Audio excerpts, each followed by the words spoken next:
One day I came into Adelaide.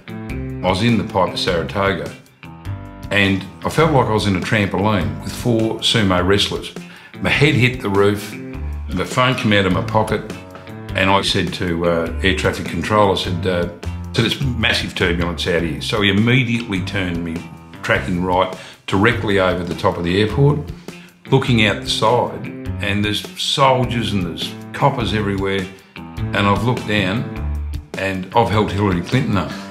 The pipe of Saratoga with the fat boy from the bush has held up the second most powerful woman in the world, and I've just given Hillary a little bit of a wave, and she's gone, thanks, Tone.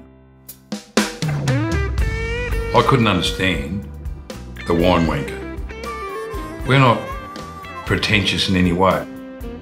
I'm not your traditional red wine drinker. We'll have a barbie at home or on the houseboat. We might have a couple of cans and while we're cooking the barbie, drink a few reds. You drink wine and you enjoy wine for what it is. And especially winemakers have got this thing, well, that's what you're having, that's what you should drink, and that's what you should like. Don't bullshit people.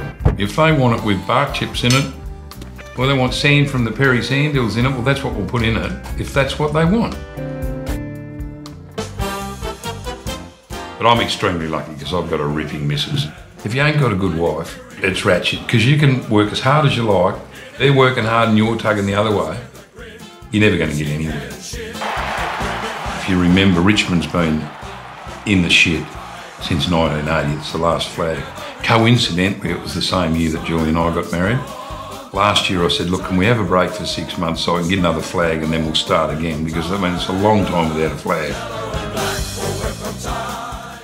If you go back 30 or 40 years in the vineyard game, all you heard about was farmers going fishing. Don't know if you know about the river, the Murray River, but there's ripping fishing sometimes.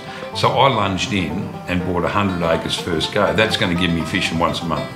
And like everything, it got out of control, so we then ended up buying another property and another property. And you sound like a real tosser when you start naming your farms with numbers. So you go to lunch with your mates and they go, oh, I drove past Farm 7, you know, like you're from Toorak or whatever it is. But one of the things we're proud of is you're talking to the farmer that grew the grapes and made the wine and he's selling it to you.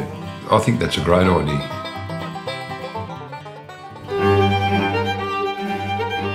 We've got a Prosecco that we grow on our vineyards, one of the few people in Australia that have got it, and we had some friends in Melbourne drinking very good French champagne.